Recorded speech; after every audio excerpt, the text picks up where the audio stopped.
საქართველოს და დასავლეთის თანამედროვე პოლიტიკა არის ჩვენი დღევანდელი სადისკუსიო თემა და მე ვიტყოდი რომ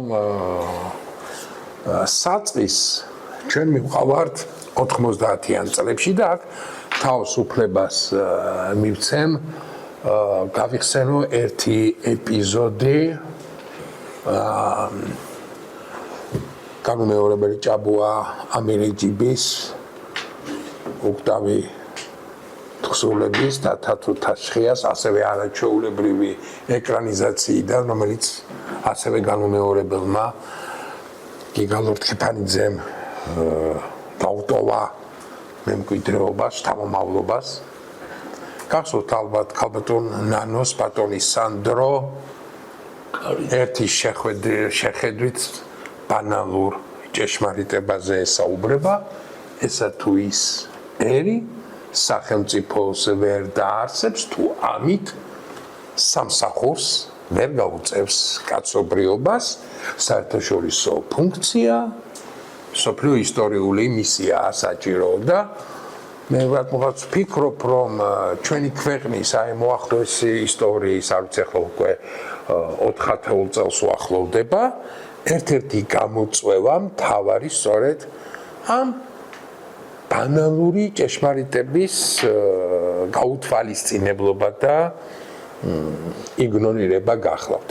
და როდესაც ვთქვი რომ 90-იან წლებში მივყავართ, რა თქმა უნდა, ჩვენ ვიხსენებთ იმ ძალიან ბნელ, მძიმე პერიოდს, როდესაც სერიოზული გეოპოლიტიკური რყევების პროცესში იბადებოდა ქართული სახელმწიფო და ბუნებრივია მას უნდა შეეთავაზებინა სამყაროსთვის, იმდროინდელი მსოფლიო არქიტექტურისთვის რაღაც გარკვეული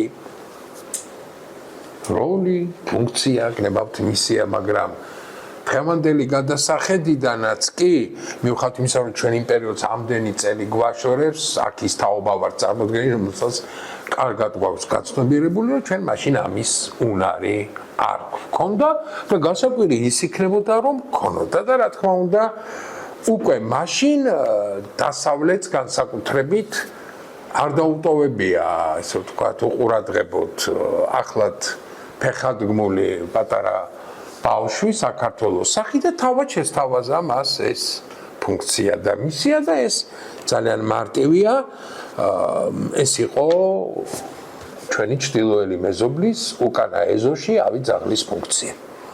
რომელსაც შესაბამისად არა მხოლოდ უნდა ეყეფა ისე როგორც ამის სურვილი იქნებოდა დასავლეთის მხრიდან. შესაძლოა ზოგჯერ რაღაცა უფრო მეტიც გაებედა და აი ამ ასევე 4-10 წლის განმავლობაში ჩვენ ზუსტად ვიცით რომელ კონკრეტულ საფეხურზე რა კონკრეტული ქმედებისთვის რა პასუხი მივიღეთ და აქვე ერთ სავალდებულო პროგრამის ნაწილი გახლავთ, ვიტყვი რომ რა თქმა უნდა რუსეთის ფედერაცია ოკუპანტია, აქ საკამათო და კითხვის ნიშნები აქ დასასმელი არ არის.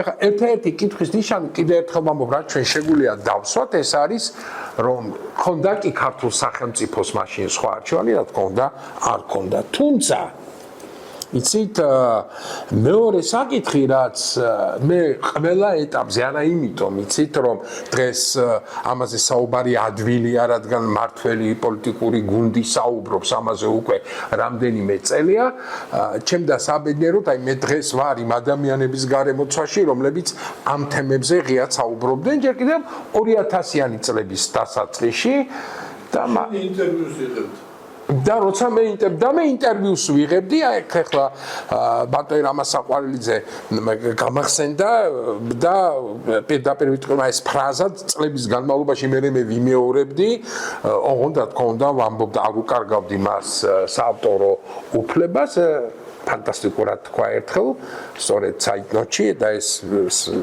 მინდა გითხრათ რომ ეს ток-შოუ ეთერში გადიოდა 2003-2004 წლებში რომ ბატონებო ქართული პოლიტიკური კომპასი რატომღაც აღმოსავლეთს არ უჩვენებსო. ნახეთ ჯერ კიდევ როდის. დიახ. აბსოლუტურად. და მე ეს ავიტაცე და ეს რა თქმა უნდა იყო პრობლემა, მაგრამ ეხლა აქ არის მე ჩემი ესე ვთქვათ გადასახედიდან არა მხოლოდ როგორც პიროვნების, არამედ ჩემი პროფესიიდან გამომდინარე ვიტყვი. ერთეულები იყვნენ და არიან ქართულ ჟურნალისტიკაში, რომლებიც ურაპატრიოტიზმის, ესე ვთქვათ, მიღმა, ურაპატრიოტიზმით არ არიან დაკავებული ქალთა თამარ და ცდილობენ, რომ შექმნან რაღაცა სადისკუსიო სივრცეები იმისათვის, რომ ხომ უნდა ვიფიქროთ. რა თქმა უნდა, ქვეყნის საგარეო პოლიტიკური კურსი არ შეიძლება იყოს რაღაცა მუდმივად ერთ კალაპოტში მოქცეული. არ არის ჯანმრთელი პროცესი, ეს მაინც ერის სიჯანსაღეზე, მისი გონის გამართულებაზე არ მიუთითებს, იმიტომ რომ რაღაცები იცვლება მსოფლიოში.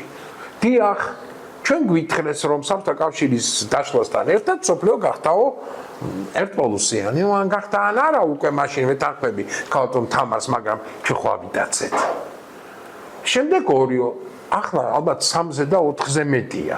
მაშასადამე აი ეს მულტივექტორული ხედვა აბსოლუტურად სწორია, მაგრამ ჩვენ ნუ დაგვავიწყდება, რომ ასეთ ძირეულ რყევებს მათ შორის საინფორმაციო უზრუნველყოფა ჭირდება.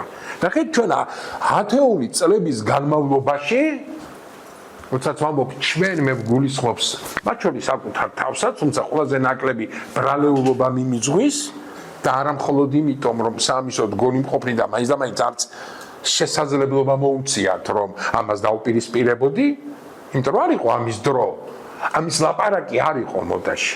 ჩვენ უნდა ვიზრუნოთ იმაზე, რომ განსაკუთრებით მომავალ თაობას ავუხსნათ, კაცო. რა იყო 90-იანი წლების მსოფლიო? რა იყო მაშინდელი დასავლეთი?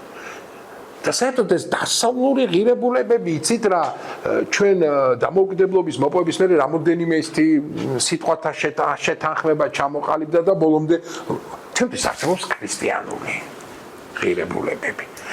თუ ჩვენ ამის მიღმა გულისხმობთ, დიახ, ევროპული ბიუროკრატიის რა ღირებულებებს, ნუ აქ სრული კატასტროფაა, ჩვენ ხედავთ რაც ხდება. ამ 10 წლების განმავლობაში მე მიმაჩნია, რომ ერთ-ერთი ეს თქვა დანაშაული პირადად ჩემი კოლეგების არის ის, რომ არ შეიქმნა კიდევ ერთხელ ვამბობ სადისკუსიო სივრცე და არ ვუხსნით განსაკუთრებით მომავალ თაობას. რა პროცესები გავიარეთ, სად ვართ, რა ინტერესები აქვს დღეს დასავლეთი იქნება, აღმოსავლეთი იქნება, ჩრდილოეთი იქნება თუ სამხრეთი. იმიტომ რომ სწორი პოზიციონირებისათვის არა ხელისუფლებას, რომელიც არ უნდა იყოს, რა პოლიტიკური გუნდიც არ უნდა იყოს, თამარ დამეთანხმები ხელისუფლებაში, მას საზოგადოების ხარდაჭერა ჭირდება, იმიტომ რომ ძნელია. ახლაც მინდა გითხრათ, იცით, მეცინება როდესაც მესმის, რომ ადრე თუ გვიან ევროკავშირი ეს ბიუროკრატია შეგვება, არა ის აფსა შეგვება. თუ ჩვენ თანხმდებით, რომ პირველივე დღიდან ქართული სახელმწიფოს დაბადებისა მათ ჰქონდათ ერთადერთი ინტერესი ჩვენთან მიმართებაში, რომ ამ გეოპოლიტიკურ სივრცეში მათ ყოლოდათ მათთვის, ასე ვთქვათ, მისაღები პოლიტიკური ძალა, მოდი თქვათ პირდაპირ სუკინ სინ, ნო იხნი სუკინ სინ. თუ ჩვენ ამაზე ვთანხმდებით, მაშინ ძალიან მარტივია, რომ ჩამოვყალიბდეთ დიახ, არა მხოლოდ დასავლეთისთვის. მათ შორის ვინმეს არ დარჩენს ახლა შტაბიშტილება, რომ მე აქ რაღაცა მაინც ვხედავ. ყველა მიმართულებით ვხედავ. ეს ლოგიკურია და ეს ჯანმრთელია ნებისმიერი სახელმწიფო, თუ ნებისმიერი გეოპოლიტიკური სივრცე, თუ ვწდები მიმითითეთ, სხვა სახელმწიფოსთან გეოპოლიტიკურ სივრცესთან მიმართებაში შევუნდოთ რა, საკუთარი ინტერესებით ხელმძღვანელობს. ხომ? სხვა მას არ აინტერესებდა, ჩვენ ამის კლასიკური მაგალითი ვქონდა და მეთანხმებით, ხო? რა ადამიანის უფლებებზეა, უფლებების ხელყოფაზეა ლაპარაკი, რასაც მიგვითითებენ, მუდმივად დაუსრულებლად დღეში 3-ჯერ ექიმის დანიშნულებისამებრ, ჭამამდე და ჭამის შემდეგ, როდესაც ჩვენ გამოვიარეთ 2003-2012 წლები. და მე არ მახსოვს იქ ასე შეშფოთებული და ასე აღშფოთებული ევროპული ბიუროკრატია. არა. და არა და ამობენ, არა და ბატონობას ამობენ, რომ თუ რამე გამომარჩევს, მე მეხსიერება. კარგი მაქვს, არ უღალატია. ნახეთ, არ გვახსოვს მაშა სადამე, ხო. და რა თქმა უნდა ეს გამწვავდა განსაკუთრებით 2022 წლის, აი ამ თებერვლის მოვლენების შემდეგ, რაც დღემდე გრძელდება და კაცმა არის როგორ დამთავრდება, მე ერთსაც ვიტყვი და მეც არ ასე ვთქვათ, შეგაწყენთ თავს. ცალკე თემა იყო და დღემდე რჩება, თუმცა უკვე ნაკლებად, ეს ჩამოკიდებული სტაფილო.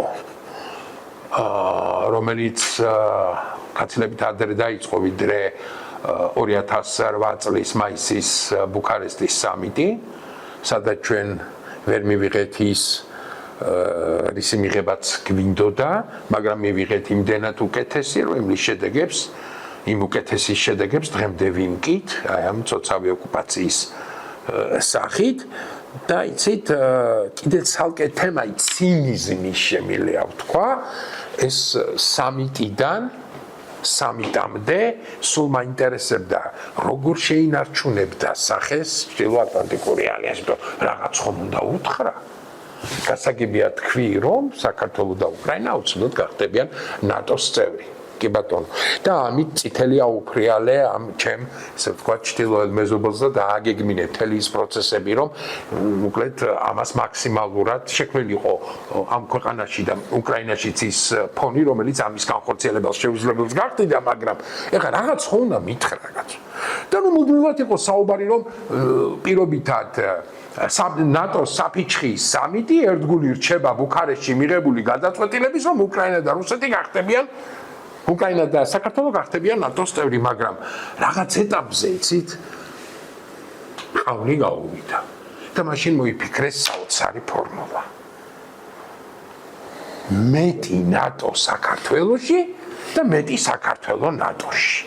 ოღონდ არც ერთ ეტაპზე ქართველ კაცს მე კაცს ვგულისხმობ საზოგადოებას. არ გარჩენია კითხვა. უკაცრავად რამდენით მეტი, ან ერთი მეორეში, ან მეორე პირველში. ხო? ეს უელსიდან დაიწყო. და რა თქმა უნდა. ხო, და ეს დაიწყო უელსის სამიტიდან. ნახეთ, ძალიან დიდი დრო დაჭირდა იმის გაცნობიერებას, თუნდაც საზოგადოების დიდი ნაწილი მისულიყო დასკვნა, რომ ეს ერთი ძალიან დიდი, ასე ვთქვათ, ყველე იყო და ბოლოს.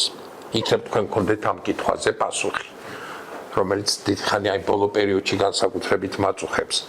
ამბობენ, რომ ჩვენი ჩრდილოელი მეზობელი რუსეთის ფედერაციის სახით მალე დაიშლებაო და იქნებ თქვენ გქონდეთ პასუხი, როგორ ფიქრობთ, რუსოს მერე რა ჩაანაცვლებს ჩვენში, ანუ რა გახდება აქტუალური და თუ ამ კითხვაზე პასუხი არ გექნებათ, იქნებ ის მაინც მითხრათ თქვენი აზრი. ვინმე ამაზე დღეს ფიქრობს, ემანდ სერიოზული გეოპოლიტიკური, ასე ვთქვათ, აფეთქება რომ მოხდეს რეგიონში, სად არის ეს პეტროლი საქართველო და რა პერსპექტივა ექნება მას.